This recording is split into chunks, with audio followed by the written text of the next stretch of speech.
Good morning all of you. मैं N K. Mishra, fitter instructor ECL Sefali private ITI Sikatia Godda. आज का topic है सेफ्टी, जिसको हम लोग हिंदी में सुरक्षा बोलते हैं।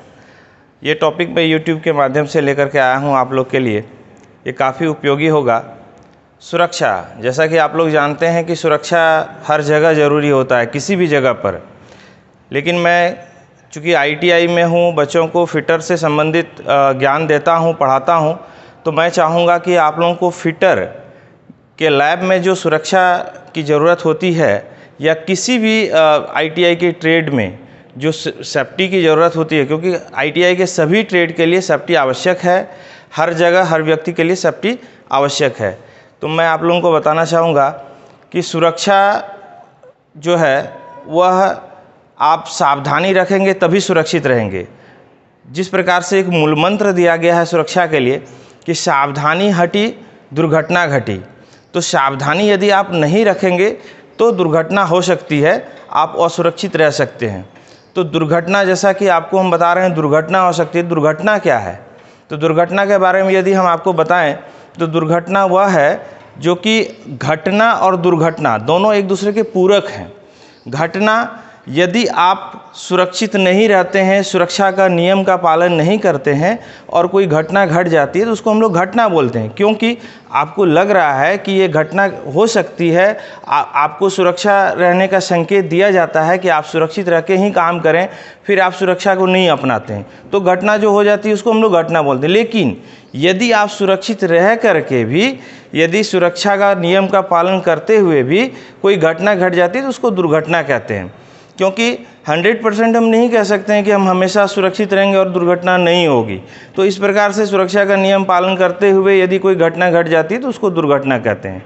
अब है कि दुर्घटना किन किन कारणों से होता है इंडस्ट्री में या किसी लैब में, जैसे हम लोगों के फिटर लैब में, इलेक्ट्रीशियन लैब में, किस कारण से दुर्घटना होती है। तो सबसे पहले यदि आप में अज्ञानता है, यदि आपको ज्ञान नहीं है किसी चीज़ का, जो मशीन पर आप कार्य कर रहे हैं या जो काम करने जा रहे हैं उसके बारे में आपको यदि कोई ज्ञान नहीं है तो दुर्घटना हो सकती है। यदि आप प्रॉपर ढंग से अपना पहनावा, जिसको हम लोग गलत वस्त्र बोलते हैं, यदि वो पहनते हैं तो दुर्घटना हो सकती है। जैसे ढीला ढाला कपड़ा लैब में नहीं पहनना चाहिए, फिटर वर्कशॉप में मशीन पर कार्य करते समय अंगूठी, काढ़ा इत्यादि नहीं पहनना चाहिए, मफलर, टाई इत्यादि नहीं पहनना चाहिए। या इसके अलावा यदि आप अनुशासन में नहीं रहते हैं तो दुर्घटना हो सकती है। यदि आप कार्य करने की विधि को नहीं जानते हैं तो दुर्घटना हो सकती है। अन्य और भी बहुत सारे कारण हैं जिससे कि दुर्घटना हो सकती है। किसी मशीन पर कार्य करते समय आप उत्सुक हो जाते हैं, आप में उत्सुकता हो जाती है, या आप ओवर कॉन्फिडेंस आप में हो जाता है, आत्मविश्वास बढ़ जाता है, तो दुर्घटना हो सकती है। तो इस सारे चीज़ को हम लोग, यदि दुर्घटना नहीं हो, इसके लिए हम लोग तीन प्रकार के सुरक्षा का नियम का पालन करते हैं। सुरक्षा 3 प्रकार के होते हैं। सबसे पहला होता है निजी सुरक्षा, जिसको हम लोग सेल्फ सेफ्टी बोलते हैं, अपने आप का सुरक्षा। दूसरा होता है जनरल सेफ्टी। जनरल सेफ्टी होता है जिस प्लेस पर आप काम करते हैं, जहां पर आप अपना काम शुरू करते हैं, उस जगह पर आप अच्छे तरीके से देख लें कि कार्य करने के लिए जो नियम है उस नियम के अनुसार वहाँ पर हर चीज़ सुरक्षित है कि नहीं, मशीन जो है वो प्रॉपर ढंग से चल रहा है कि नहीं, जिस प्लेस पर आप कार्य कर रहे हैं वो साफ़ सुथरा है कि नहीं, कहीं ऐसा तो नहीं है कि जहाँ पर बिजली का करंट है वो अच्छे ढंग से आ रहा है कि नहीं, या वायरिंग वगैरह गलत है। ये सब चीज़ को देखना है, ये जनरल सेफ्टी के अंतर्गत आता है। फिर आता है मशीन या टूल सेफ्टी। मशीन या टूल सेफ्टी में जो मशीन पर आपको कार्य करना है उस मशीन को प्रॉपर ढंग से देख लें। जिस टूल्स का आपको प्रयोग करना है, चाहे वो हैंड टूल्स हो या जो भी हो, उसको प्रॉपर ढंग से देख ले। जैसे कि फिटर लैब में हैक्सॉ फ्रेम या फाइल का ज़रूरत पड़ता है या स्क्रैबर का ज़रूरत पड़ता है, जो भी है उसका हैंडल टाइट है कि नहीं, हैमर का ज़रूरत पड़ता है, हैमर में वेजेस वगैरह लगे हुए हैं कि नहीं, हैंडल प्रॉपर ढंग से टाइट है कि नहीं, ये सब चीज़ देखना है।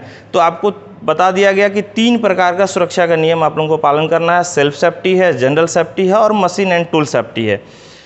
उसके बाद आप लोग कुछ और भी नियम का पालन करेंगे, जैसे कि जनरल सेफ्टी का जो नियम है उसका पालन करेंगे, आग से सुरक्षा का जो नियम है उसका पालन करेंगे, या फिर बिजली से सुरक्षा का जो नियम है उसका पालन करेंगे। कभी कभी आपको भार उठाने की आवश्यकता होती है, लोड उठाने की, तो लोड को कैसे उठाया जाए, आप जो भी लोड को उठाने जा रहे हैं उसके नज़दीक जाएं। नज़दीक जाने के बाद आप सीधा खड़े रहें और अपने दोनों पैर को सीधा रखें, फिर उसके सामने जितना हो झुकें, झुकने के बाद पैर सीधा रख कर, कमर सीधा रख कर उसको उठाएं। उसके बाद यदि आपसे वो भार उठाना संभव नहीं हो तो अपने मित्रों को बुलाएं और मित्रों के साथ मिल करके उस भार को बांटते हुए उठाएं। ये सारा चीज़ जो है भार उठाने के सुरक्षा के नियम में आते हैं। फिर आग से सुरक्षा के नियम में कुछ ऐसे जो हम लोग के उपकरण हैं, जैसे फायर एक्सटिंग्विशर, वो चीज़ का प्रयोग करना चाहिए। बालू जो है, जिसको रेत बोलते हैं, बाल्टीन में भर कर रखना चाहिए। आग को बुझाने के लिए मिट्टी भर के रखना चाहिए। आग भी कई प्रकार के होते हैं, नेक्स्ट वीडियो में मैं लेकर के आऊँगा। 4 प्रकार के आग होते हैं, कार्बोनेशियस फायर होते हैं, ऑयली फायर होते हैं, गैसीय फायर होते हैं। इस प्रकार से 3-4 प्रकार के फायर होते हैं। उसके बारे में हम लोग जानेंगे कि किस प्रकार के फायर एक्सटिंग्विशर का प्रयोग उसमें किया जाता है, या और भी जो सेल्फ सेफ्टी है उसमें जो पर्सनल प्रोटेक्टिव इक्विपमेंट्स हैं, जैसे हेलमेट हो गए सिर की सुरक्षा के लिए, हाथ की सुरक्षा के लिए ग्लव्स हो गए, पैर के सुरक्षा के लिए सेफ्टी शूज़ हो गए। इस प्रकार के जो भी चीज़ हैं, या आँख के सुरक्षा के लिए गूगल्स हो गए, या शरीर के सुरक्षा के लिए एप्रन हो गए, ये सारे चीज़ के बारे में हम लोग नेक्स्ट वीडियो में बात करेंगे। ये वीडियो आप लोगों के लिए काफ़ी उपयोगी होगा। एक्चुअली मैं ECL सेफाली प्राइवेट ITI में जो भी क्लास ले रहा हूँ उसमें जो बच्चे आ रहे हैं उस बच्चों को तो मैं क्लास में ही बता दे रहा हूँ, लेकिन जो बच्चे किसी कारण से क्लास मिस कर जाते हैं तो उन बच्चों के लिए वीडियो काफ़ी उपयोगी होगा। वो इसका जो है सो इस वीडियो को देखें, समझें, और यदि किसी कारण से उनको कुछ और भी त्रुटि रह जाता हो तो कमेंट्स में ज़रूर पूछें। आज के लिए इतना ही, धन्यवाद।